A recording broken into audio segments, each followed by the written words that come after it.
반갑습니다. 정한 시간이 되어서 같이 예배 드리도록 하겠습니다. 찬송가 올려드린 대로 예수 따라가며 통일찬송가 377장, 새 찬송가 449장입니다. 제가 찬양 드리겠습니다. 같이 계신 곳에서 그냥 하셔도 되고요. 같이 하셔도 되고 그냥 들으셔도 됩니다. 예수 따라가며 복음 순종하면 우리 행할 길 환하겠네. 주를 의지하며 순종하는 자를 주가 늘 함께 하시리라. 의지하고 순종하는 길은 예수 안에 즐겁고 복된 길이로다. 해를 당하거나 우리 고생할 때 주가 곧 없이 하시겠네. 주를 의지하며 순종하는 자를 주가 안위해 주시리라. 의지하고 순종하는 길은 예수 안에 즐겁고 복된 길이로다. 남의 짐을 지고 슬픔 위로하면 주가 상급을 주시겠네. 주를 의지하며 순종하는 자를 항상 축복해 주시리라. 의지하고 순종하는 길은 예수 안에 즐겁고 복된 길이로다.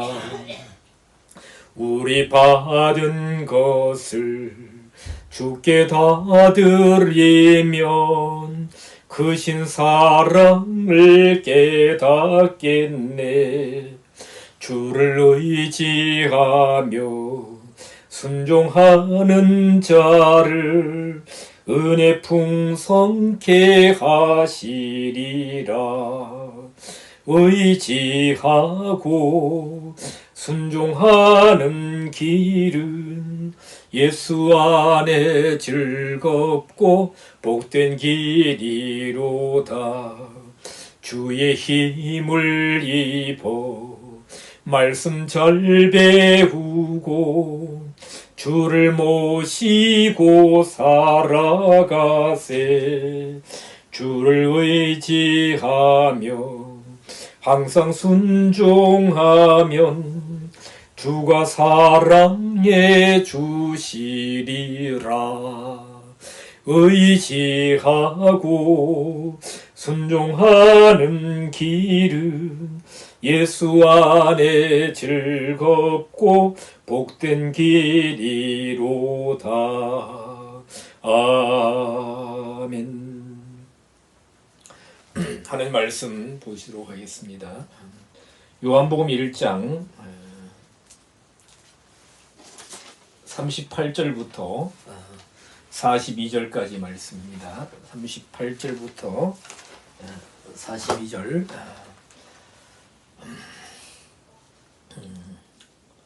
제가 받들어 읽도록 하겠습니다. 예수께서 돌이켜 그 좇는 것을 보시고 물어가사대 무엇을 구하느냐 가로되 랍비여 어디 계시오니까 하니 랍비는 번역하는 선생이라. 예수께서 가라사대 와보라. 그러므로 저희가 가서 계신 데를 보고 그날 함께 거하니 때가 제10시쯤 되었더라. 요한의 말을 듣고 예수를 좇는 두 사람 중에 하나는 시몬 베드로의 형제 안드레라. 그가 먼저 자기 형제 시몬을 찾아 말하되 우리가 메시아를 만났다 하고, 메시아는 번역하면 그리스도라. 데리고 예수께로 오니 예수께서 보시고 가라사대 네가 요한의 아들 시몬이니 장차 게바라 하리라 하시니라. 게바는 번역하면 베드로라. 아멘. 우리가 지난주에 세례 요한이 예수님의 다니심, 페리파테오로 다니심을 보고 하나님의 어린 양이로다 라고 그 제자들에게 증거할 때, 오늘 보니까 두 제자가 37절 그의 말을 듣고 예수를 따라갔다, 쫓았다. 세례 요한의 제자였는데 예수님의 제자가 되는 장면을 볼 수가 있습니다. 그래서 우리가 예수님의 다니심, 페리파테오는 연합하여 동행한다라는 의미라고 지난주에 말씀을 드렸습니다. 즉 하나님 말씀, 구약에 기록된 자신을 위해서 기록된 말씀에 어긋나지 않고 그 말씀을 지키면서 그 말씀대로 따르며 행하시는 그 모습을 세례 요한이 영적으로 분별했다. 그냥 왔다 갔다 하는 것이 아니라고 분명히 말씀드렸고요. 자, 그래서 두 제자가 예수님을 따랐다. 근데 여기서 보면 38절 다시 보면 예수께서 돌이켜 그 좇는 것을 보시고 돌이켰다 했습니다. 여기서 보면 돌이켜 했는데 여기 돌이킨다는 단어는 스트레포입니다. 스트레포. 원래는 이제 돌이킨다, 뭐 뒤집어 엎는다, 뭐 이런 의미가 있는데, 이건 누가 돌이켰다는 얘기냐? 이 두 제자가 돌이켰다면 여기가 동사 분해가 P가 복수가 되어야 되는데, 여기 보면 VP, AP, NMS 했는데 중요한 것은 여기에 S에는 뭡니까? 단수 1인칭입니다. 그러니까 예수님이 두 제자가 따라올 때 예수님이 돌이켰다. 예수님 이렇게 돌이켜서 자기를 따라오는 두 제자를 보았다는 겁니다. 누구요? 세례 요한의 두 제자. 따른다 할 때에 여기는 지금 안 적어놨습니다만 한번 적어보겠어요. 좇는다 할 때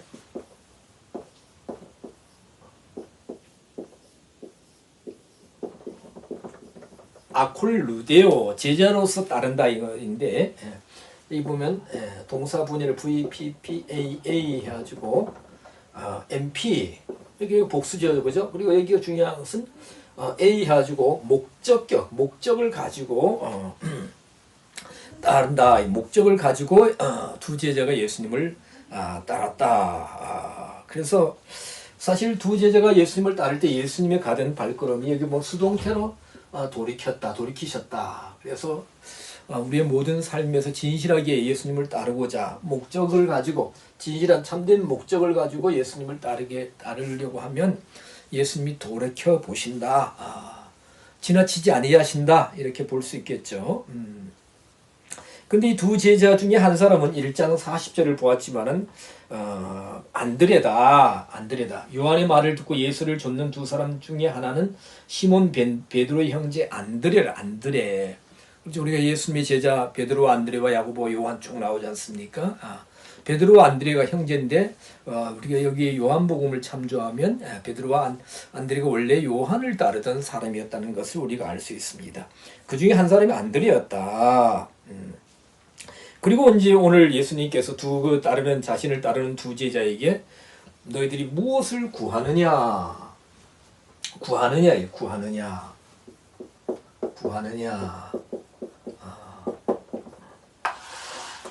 우리가 마태복음 6장 33절에 먼저 그 나라와 그 의를 구하라 할 때에 그 말씀도 있습니다. 여기서 구한다는 단어는 예수님이 물어본 제테오라는 제테오는 사전적인 의미는 찾는데 숨겨진 것을 찾는다는 의미입니다. 우리가 마태복음 2장에 보면은 헤롯이 그렇죠? 아기 예수님을 죽이려고 동방박사들이 가서 경배하고 헤롯 왕에게 안 갔지 않습니까? 다른 길로 고국에 돌아갔을 때 헤롯 왕이 아기 예수를 죽이려고 이렇게 찾았던, 그때 찾는다 할 때 아마 제테오입니다. 하나님이 아기 예수님을 숨겨 놓으셨는데 찾았죠. 제테오. 숨겨지는 것을 찾습니다. 그래서 여기 보면 지난번에 말 VIPA 해가지고 현재 직설법으로 무엇을 찾느냐. 그러니까 두 제자는 무엇을 찾고 있었습니다. 찾고 있었는데 현재 직설법으로 즉 반복해서 찾고 있는 것을 예수님이 아셨다 이겁니다. 그래서 무엇을 찾느냐? 무엇을 찾느냐? 자, 예수님 안에 있는 하나님이 숨겨놓으신 예수님 안에 있는 무엇을 찾듯이 숨겨진 것을 찾듯이 이들이 찾았다는 겁니다. 우리도 오늘날 예수님을 따릅니다. 하나님을 따릅니다. 신앙의 길을 갑니다. 우리는 무엇을 제테오로 찾느냐? 제테오로. 그렇죠. 사람들 신앙에 따라서 신앙의 분량에 따라서 다른 줄 압니다.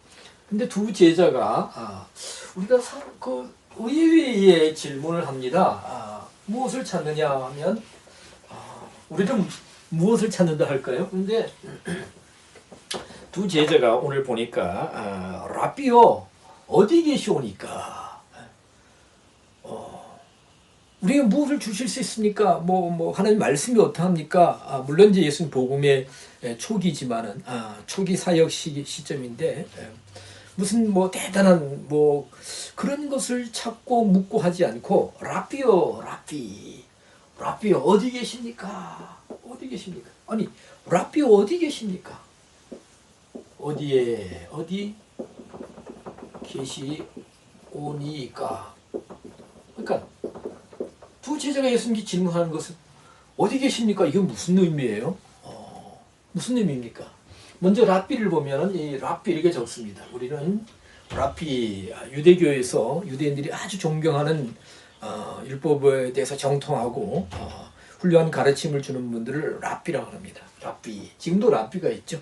근데 발음상으로 보면 약간 히읗 발음이라고 랍비, 랍비 이렇게 그래 랍비. 랍비는 히브리어 스트롱 사전 7227번 라브라는 말에서 유래되었다. 라브는 풍성하다. 랍비 풍성하다는 겁니다. 제가 몇 년 전에 들은 이야기인데 유대인 랍비들을 한국에 초청해서 강의를 들을 수 있는데 굉장히 이제 많은 대접을 해야 되고 현금 페이뿐만 아니라 수고비뿐만 아니라 그들이 안 먹는 음식이 있습니다. 그렇죠. 우리가 먹는 돼지고기나 이런 기름기 하여튼 이렇게 율법이 금하는 그렇죠. 이렇게 뭡니까 색임질을 하고 또 뭐예요? 또 굽이 있고 굽이 갈라진 그렇죠. 그런 것을 먹어야 되기 때문에 음식 때문이라도 굉장히 까다롭기 때문에 굉장히 모셔오기가 어렵다 이런 얘기를 제가 들어본 적이 있습니다. 자, 이들은 두 제자는 예수님을 랍비라 부르면서 어디 계시오니까 어디 계신다 이게 무슨 의미예요? 어디 사십니까 이런 의미일까요?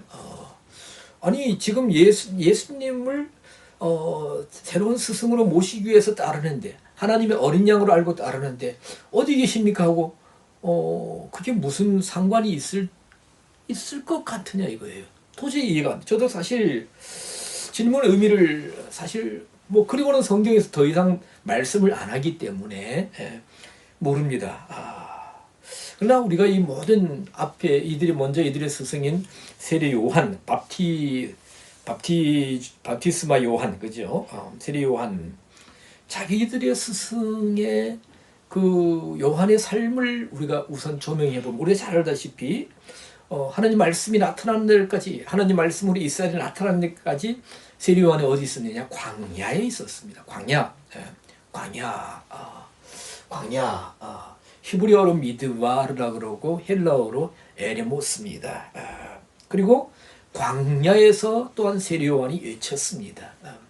그리고 이때도 아마 세례 요한이 우리가 생각하는 의식주와 모든 주거 환경이 넉넉한 그런 형태는 그런 상태는 아니었을 것입니다. 거의 광야에서 생활했을 것입니다. 물론 영적인 의미에서 이런 당시의 정치 지도자들이나 종교 지도자들과 멀리 떨어진 가까이 안 하는 그런 광야, 또 현실적으로 이렇게 자기의 거주지나 모든 면에서 거의 뭐 광야 생활 비슷하게 하지 않았느냐. 그리고 우리가 성경에 볼 때에 진정한 하나님의 사람들은 하나님의 사명을 받기까지 또 받은 후에도 거의 이제 광야, 특히 모세는 뭡니까? 애굽을 버리고 미디안 광야에서 40년 있었고, 엘리야도 광야 생활을 처음 했습니다. 엘리사도 사실 뭐 이렇게 평탄한 삶이 아니었죠. 많은 또 어려움을 겪었습니다. 다윗도 광야 생활을 했습니다. 광야에서 생활한 사람들은 참 많습니다.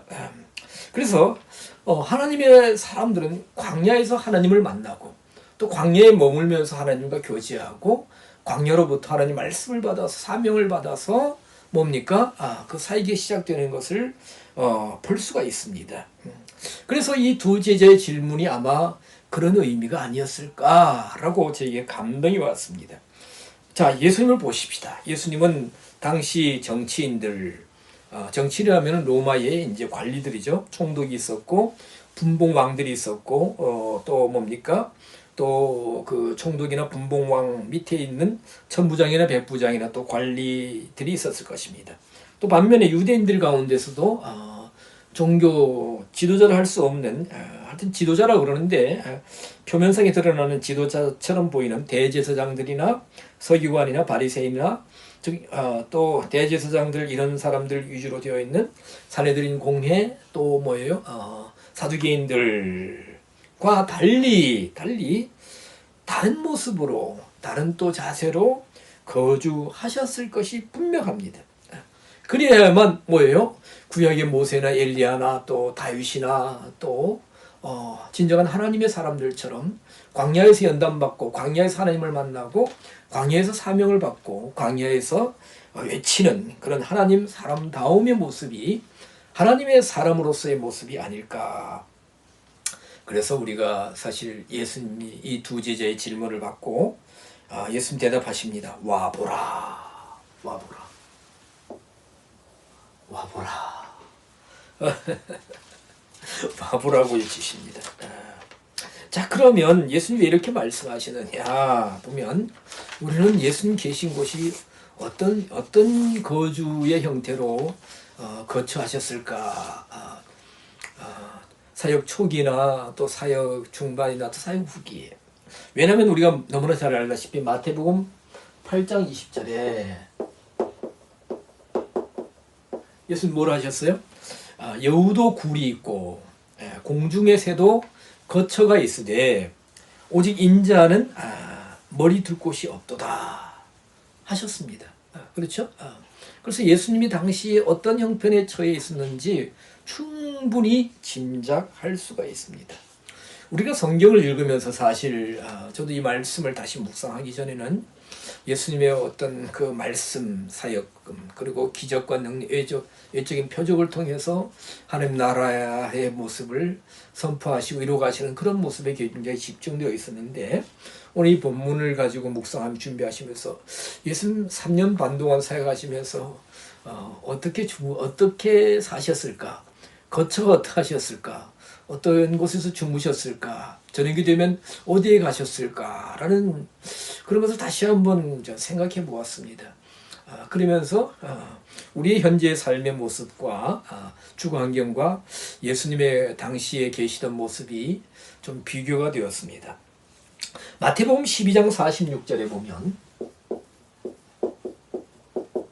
우리가 다른 또 복음서도 나옵니다만 예수께서 무리에게 말씀하실 때에 그 모친과 동생들이 예수께 말하려고 밖에 섰더니 했습니다. 그런데 밖에 섰더니 할 때에 여기 보면 히스테미가 있는데 지금 서 있다라는 것이 아닙니다. 그런데 과거부터 서 있었다. 대과거 용법을 써. 대과거.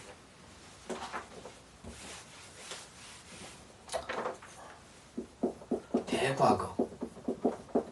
대과거는 뭐냐면 과거 이전의 과거입니다. 그러니까 이 말씀을 미뤄볼 때 예수님께서 복음을 증거하시고 사람들에게 하는 나라를 선포하시고 말씀을 가르치실 때에 예수님의 모친이나 적어도 동생들은 적어도 몇 번은 벌써 예수님께 어떤 말할 기회를 가지려고 와서 대기하고 서 있은 적이 한두 번이 아니었다는 것입니다. 지금 마태복음 사실 12장 46절이나 다른 복음에서는 병행구절로 한 번 사건을 말고 일들을 말하고 있지만 늘 적지 않게 서 있었다는 것입니다. 그러면 우리가 사실 알다시피 예수님의 모친은 마리아고 마가복음 6장 3절에 보면 6장 3절에 보면 예수님의 동생들은 우리가 잘 아는 야고보서를 쓴 야고보 선생, 그리고 요셉이라는 사람이 있고요. 또 유다서를 쓴 유다 선생, 그리고 시몬, 적어도 예수님은 남동생 4명과 그리고 누이들 해가지고 2명 이상의 여동생이 있었으니까 뭐예요? 남자 동생 4명, 누이들 2명. 그러면 예수님은 적어도 7남매 이상입니다. 7남매 이상. 이건 지금 중요하지 않습니다. 7남매 이상의 형제였다. 그런데 이 동생들이 모친하고 와서 예수님을 어떤 기회를 찾아서 말하려고 여기 말한다는 것은 그냥 컨버세이션 대화가 아니라 설득한다는 랄려가 쓰여져서 랄려. 그러니까 예수님 아마 동생들이 이제 그 집으로 데려가려고 그랬어요. 집으로 모셔가려고. 장남이었고 아마 아버지 요셉은 우리가 보면 굉장히 연로한 것으로 알고 있는데 어느 정도 그렇죠. 그 장남이 그들은 처음엔 이해를 못하죠. 하나님의 어느 날 자기 형님이 메시아라고 그러고 하나님의 아들이라고 그러니 이해가 되었겠습니까? 안 되죠. 그래서 와서 바깥에 서 있었고 그러면 집에도 안 들어가. 그래서 우리가 그 마태복음 12장 끝부분에 보면 이렇게 그 동생들을 봤을 때 누가 제자들 중에 누가 그러죠. 보시오, 당신의 모친과 당신의 선생님의 모친과 동생들이 밖에 섰나이다. 그러니까 예수님은 누가 내 모친이면 누가 내 형제들이냐. 하나님의 뜻을 행하는 자가 내 형제와 자매와 모친이다 했습니다. 그리고 13장에 바로 뭐예요? 이렇게 바닷가에 나가셔서 13장 바닷가에 나가서 비유를 말씀하시. 집을 안 가셨어요. 성경에 보면. 자, 그래서 예수님은 3년 반 동안 어떻게 거처하셨는지 잘 모르지만 짐작컨대 가령 요한복음 11장에 나사로의 집에 자주 가셨죠. 그 이전에도. 그래서 나사로 죽었다 살아난 4일 만에. 그래서 그 누이들은 마르다와 마리아 집 같은 데 가서 이제 거처하셨던 것 같고요. 누가복음 19장에 보면 삭개오의 집에 가서 오늘 내가 너희 집에 유하여야겠다. 삭개오의 집에 가셨고요. 마태복음 9장에 보면 마태의 집, 세리 마태의 집에 마태가 영접하지 않습니까? 그러면 아마 죽으시지 않았을까. 마태복음 26장 6절에 보면은 베다니 문둥이 시몬의 집에 이렇게 가셔서 식사를 하셨다. 식사하셨으면 아마 머무셨을 것으로 추측이 됩니다. 이와 같이 때로는 또한 일정한 거처가 없으셔서 누가 하나님 통해서 어떤 거처가 제공되면 그 집에 가서 주무시기도 하고. 그래서 예수님께서도 제자들에게 그들을 파송하시면서 이 집이 평안할지어다 해서 그 집이 받아들이면 그 집에서 먹고 마시고 주는 것을 먹고 받아들이지 않으면 나오고 발에 묻은 먼지도 떨어버리라 하면서도 그리고 이제 또 이 집에서 저 집으로 옮기지 말라 그런 말씀하신 것이 꼭 제자들에게만 해당되는 것이 아니라 자신의 사역 기간도 아마 그러하시지 않았을까. 아마 그래야 할 때에 우리가 생각하기에는 참 때로는 노숙도 많이 하시지 않았을까 추측이 됩니다. 추측이에요. 그러나 모든 면에서 볼 때 그리하다는 것입니다. 중요한 것은 그러함으로 이 예수님께서 두 제자 안드레와 또 다른 제자에게 와 보라라고 말씀하실 수 있는 거예요. 와 보라. 그러니까 두 제자가 질문한 그 어디 계십니까라고 질문한 의도가 뭐라고 그랬어요? 아마 구약부터 또 자신이 구약 시대에 많은 하나님의 사람들이 광야, 또 자기의 스승 요한도 광야. 그럼 하나님의 어린 양으로서 세례 요한이 증거하는 예수님이라면 마땅히 왜 하나님으로부터 사역이 시작되는 광야, 하나님 안에 머무는 광야, 그 광야와 연관되어서 그렇게 질문하지 않았을까? 와보라 했습니다. 와보라. 와서 보라. 와서 보라. 참 와보라. 여기에 착안해가지고 교회 이름으로도 이렇게 와보라 교회로, 와보라는 이름으로 교회를 이렇게 교회 이름을 정하는 분들도 있다고 합니다. 약 35년 전에 제가 서울 상계동에서 교육전도사 생활할 때 그 담임 강도사님께서 바로 그 옆에 어디 이제 그 뭐예요? 와보라 교회가 있었다 그래요. 근데 와보라 하고 교회 간판 옆에 이 교회가 우리가 종탑에도 간판이 있고 또 뭡니까 이름이 있고 또 교회 입구에 입간판 있지 않습니까? 보통 상가 건물이나. 근데 와보라 교회 옆에 누가 옆에 누가 낙서를 해놨는데 안 간다 안 간다 했다고 그래요. 그런 것을 보고 이제 와서 웃으면서 말씀하셨던 적이 여담입니다. 제가 한번 검색을 해봤으면 인터넷에 현재 와보라 교회가 지금 현재도 있습니다. 의정부에 있고 천안에도 있고 전남 고흥에도 와보라 교회가 있습니다. 수원에는 와보라 생수교회가 있다고 주소에 이렇게 뜨는 것을 보았습니다. 여담입니다. 그러나 와보라 이 말씀은, 예수님의 말씀은 오늘날 정말 주님을 신실하게 따르는 목회자들의 자세가 아닐까.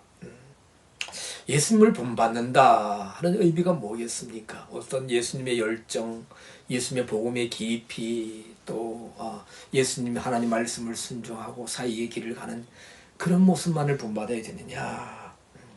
그렇다고 해서 예수님 와보라 그렇게 일정한 거처도 없이 계신 그 3년 반 정도 이렇게 우리가 사역하셨지 않습니까? 공생에. 그러면 뭐 오늘날도 우리가 그렇게 살으라는 것은 아닙니다. 가난하는 것이 아니에요. 그러나 적어도 청빈할 수, 예수님처럼 청빈의 자세를 가질 수 있어야 한다는 것입니다. 저는 이 본문을 그렇게 이해합니다. 80년대 말인가 아니면 90년대 초기에 우리나라에 미국의 어떤 퍼시 콜레라는 사람이 내가 본 천국이라는 그런 간증집이 나왔습니다. 그리고 우리나라에 와서도 많이 간증을 한 것으로 알고 있습니다. 간증집에. 저는 한 번도 안 가봤습니다. 제가 신학교 다닐 때지만은 거기 내용 가운데 제가 책을 누가 주어서 제가 사지는 않고 누가 주어서 본 것 같은데 거기 보면은 하나님께서 뭐 퍼시 콜레에게 뭐 엄청난 대저택을 주시겠다. 빨간색 스포츠 카를 주시겠다. 뭐 그걸 약속하셨다 했는데 저는 그때 읽으면서도 좀 이상했어요.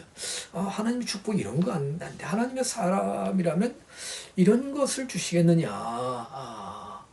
물론 우리가 주님께서 여러 가지를 줄 수 있겠지만은 그때 고개를 의아하게 만들었고 나중에 뭐 퍼시콜레가 뭐 미국 어디에 뭐 신학교를 세웠는데 해서 뭐 가보니까 뭐 정말 뭐 많이 다르더라 하는 그런 또 많이 들었습니다. 자세는 모르겠고요. 또 여러 가지 또 이렇게 뭐 증언들이 나왔습니다. 사도행전 28장 30절 31절에 보면 이제 바울이 로마에 들어가서 바울이 로마에서 자기 셋집에서 2년간 유하며 자기들에게 오는 사람들 영접하며 하나님 말씀을 가르치고 복음을 증거했다고 했어요. 사도 바울도 로마에서 자기 셋집에서 2년간 거했다 했습니다. 여러분 오늘날 이 시대에 수많은 하나님 백성들이 있습니다. 수많은 목회자들이 있습니다. 그러나 우리가 예수님을 어떻게 본받을 것인가? 예수님 하나님 앞의 자세. 우리가 그런 면에 좀 더 초점을 맞추어야 되지 않겠는가? 때로 들려오는 일부 목회자들의 초화합한 생활. 과연 예수님을 따르는 하나님의 사람으로서의 주님의 제자로서의 모습일까? 우리를 많은 의구심을 들게 합니다. 가나안 농군학교가 우리나라 젊은이들 그리고 사회와 기독교인들에게 큰 지대한 영향력을 끼친 줄 알고 있습니다. 그러나 김용기 장로님 돌아가시면서 그 자녀들이 재산 때문에 이렇게 여러 가지 분쟁이 있다라는 씁쓸한 소문들이 들려옵니다. 우리나라에서 가장 많은 사람들을 모았다고 할 수 있는 한때에 외적 성장의 상징이었던 순복음교회 자녀들이 재산 다툼이 지금 사회에 이슈화되고 있습니다. 중요한 것은 우리 목회자들이나 또 하나님의 사람들이 이 예수님처럼 우리가 주님을 따르는 신실한 삶의 청밀한 자세, 말씀대로 가는 그 나의 삶의 현장을 누구에게나 꺼리낌 없이 부끄러움 없이 정말 와 보라라고 말할 수가 있냐 이거예요. 와 보라. 우리가 사실 보면 세상 사람들은 와 보라 하면 자기의 가진 현실적으로 누리는 남들보다 더 많은 것을 가지고 와 보라 하지만 우리 하나님의 사람들은 무엇을 가지고 와 보라 할 수 있겠습니까? 영적인 것이죠. 말씀 중심이죠. 하나님 은혜죠. 하나님을 신실하게 따르는 모습이 그것이 있을 때 우리는 부끄럽지 않죠. 정말 우리가 와보라 할 수가 있는 것입니다. 오래전에 보았던 영화 투캅스라는 영화가 갑자기 생각납니다. 거기서 모범 형사, 뛰어난 유능한 형사 박중훈. 그래서 보면 뭐 경찰서장인지 이렇게 청빈하게 산다 아주 뭐 이렇게 가난하게 산다 했는데 집으로 돌아가는 길에 지금도 그 장면이 하수구 맨홀 뚜껑을 열고 그 밑에서 연결된 자기 집 통로하고 연결된 아주 으리으리한 그런 아파트인가 대저택으로 들어가는 이중적인 모습. 투캅스 영화가 3탄까지 나왔나요? 참 재미있게 그리고 참 많은 것을 생각하면서 잠시 보았던 적이 있습니다. 자, 오늘 성경에 보면 두 제자가 그래서 가서 예수님 계신 데를 보았습니다. 그날 함께 거했다는데 여기 함께 거했다 했는데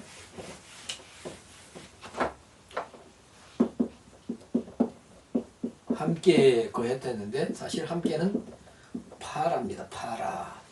파라는 곁에 가까이 머물렀다는 거예요. 가까이. 사실 두 제자가 그렇죠. 제가 성경을 묵상하면서 요한의 그런 청빈한 삶을 옆에서 현장에서 목격하고 요한을 따랐는데 만약에 예수님이 가서 와보라 하셨는데 가봤는데 세례 요한과 전혀 다른 만약에 좀 더 세상 지도자들이나 어떤 종교 지도자들과 같은 그런 레벨로 풍성한 물질적으로 현실적으로 주거환경적 풍성한 삶을 살았다면 두 제자는 예수님만 곁에 머물러 있지 않았을 것입니다. 아마 그날 돌이키지 않았을까 그런 짐작을 해봅니다. 물론 예수님은 아니지였지만 그래서 파라 곁에 있는 곁에 제가 뭐 이렇게 인터넷 여러 사이트에 이제 약초 카페나 이런데 활동하면서 제 닉네임 중에 한 가지가 파라입니다. 한글로 파라를 씁니다. 파라. 근데 이게 무슨 뜻입니까라고 묻는 분들은 별로 없어요. 그래서 그날 함께 거했다. 그래서 그 제 10시쯤 되었다 했는데 오후 5시죠. 오후 5시쯤 되어도 이들 돌아가지 않고 두 제자가 예수님과 함께 거했습니다. 자, 오늘 우리는 아까 말씀드린 대로 주님 앞에 어떤 모습입니까? 우리가 하나님 말씀을 알고 있을 뿐만 아니라 그 말씀을 가지고 그대로 믿고 실천하고 말씀을 순종하고 따릅니까? 그리고 우리가 사실 주님께 주님 제가 신앙생활 하는 모습을 와서 보십시오라고 우리가 말씀드릴 수 있겠습니까? 우리 모든 주님 앞에 부끄러울 따름입니다. 우리가 어렸을 때 학교 다닐 때 보면은 그런 것이 있어요. 갑자기 학교에서 대청소를 합니다. 막 합니다. 그럼 왜 그러냐? 장학사가 온다, 뭐가 온다 하면은 교장 선생님이 이렇게 굉장히 이제 긴장하고 막 그런 것을 보입니다. 자, 우리가 교회마다 오늘날마다 와보라 사실 와보라고는 안 했지만 어서 오십시오 하고 사람들을 초청합니다. 그러나 그 현장에 정말 주님이 기뻐하시는 주님께 오늘 본문의 예수님처럼 말씀을 따라가고 기록된 말씀 안에서 순종하는 모습, 하나님 사람다움의 모습, 그런 모습으로 우리가 정말 많이 부족하지만 와 보십시오라고 우리가 담대히 말할 수 있기를 바랍니다. 우리 교회는 오늘날 어떤 외적인 풍성함이나 능력보다는 우리가 와보라, 주님 와 보십시오, 주님께 정말 부족하지만은 와 보십시오 라고 말씀드릴 수 있고, 또 다른 분들에게 와서 보십시오라고 사람들에게 말할 수 있으려면 참다운 뭡니까? 경건한 모습을 보여야 됩니다. 경건을, 참된 경건을 소유해야 됩니다. 세상을 닮지 않고 세상을 따라가지 않고 정말 진리의 말씀을 지키면서 하나님 말씀을 지키면서 교회의 교회다움, 목회자의 목회자다움, 하나님의 사람으로서의 신앙인다운 모습을 지킬 때에 내가 유지하는 참 경건을 이루어 나갈 때 우리는 와보라 할 수 있는 것입니다. 자, 말씀을 마치겠습니다. 이후에 우리가 보면은 46절에 보면 이제 그 빌립이 나다넬을 만나서 예수님께로 인도하다가 또 이 빌립도 나다넬에게 와보라라고 이렇게 초청하는 것을 볼 수가 있습니다. 자, 오늘 우리가 와보라라는 제목으로 말씀을 드렸습니다. 드린 말씀들을 잘 기억하시고 명심하시고 묵상하시면서 오늘 우리의 신앙의 자세를 다시 한번 점검해 보실 수 있는, 그리고 앞으로 우리의 소망이 정말 언제 어디서나 주님 와서 보십시오. 그리고 다른 분들에게, 또 믿지 않는 분들에게도 와서 보십시오. 하나님은 이렇게 믿는 겁니다. 하나님은 이렇게 섬기는 겁니다. 자, 이것이 참 신앙생활하는 모습입니다. 성경이 말하는 참 신앙인의 길입니다 라고 우리가 정말 부끄럽지 않게 말씀드릴 수 있는, 말할 수 있는, 초청할 수 있는 우리 모두가 될 수 있기를 주 예수 그리스도 안에서 소망하면서 축원을 드립니다. 감사합니다. 기도하겠습니다. 하나님 감사합니다. 세례 요한의 두 제자가 예수님을 따를 때에 선생님 너 어디 계십니까? 라비오 어디 계십니까? 라고 질문을 했고, 예수님은 와 보라 라고 말씀하시고, 두 제자가 가서 예수님 계신 그 모습을 보고 가까이 예수님을 따르는 모습을 우리가 성경을 통해서 묵상해 봅니다. 아버지 하나님, 우리가 주님 앞에 부끄럽고 부끄럽지만 한없이 아버지의 부족하지만은 정말로 우리가 바른 말씀을 따를 때 어떤 거대한 많은 것을 이룬 것은 없지만은 그래도 참 신앙의 모습으로서 주님과 사람들 앞에 오십시오, 와서 보십시오 라고 우리의 신앙의 현장을 아버지 하나님이여 증거할 수 있는 우리 모두가 될 수 있기를 감히 소망하여 봅니다. 오늘 주신 말씀들을 잘 묵상하며 혹시라도 우리의 신앙의 자세가 주님 앞에 부끄러운 것이 있다면, 말씀과 아버지 맞지 않는 것이 있다면, 불순종하는 것이 있다면 정말 우리가 돌이켜서 바른 모습으로 주님 앞에 서게 하여 주시옵시고, 그래야 할 때 훗날 주님 앞에 섰을 때 부끄러울 것이 없는 완전한 자로 서갈 수 있는, 책망받을 것이 없는 자로 서갈 수 있는 우리 모두가 될 수 있도록 우리를 붙드시고 지도하시고 성령의 감화 감동하심으로 가르쳐 주시고 또 인도하여 주시옵소서. 모든 말씀 감사드리옵고 우리 주님 예수 그리스도 이름 받들어 기도드리옵나이다. 아멘. 예, 마칩니다. 수고하셨습니다. 감사합니다.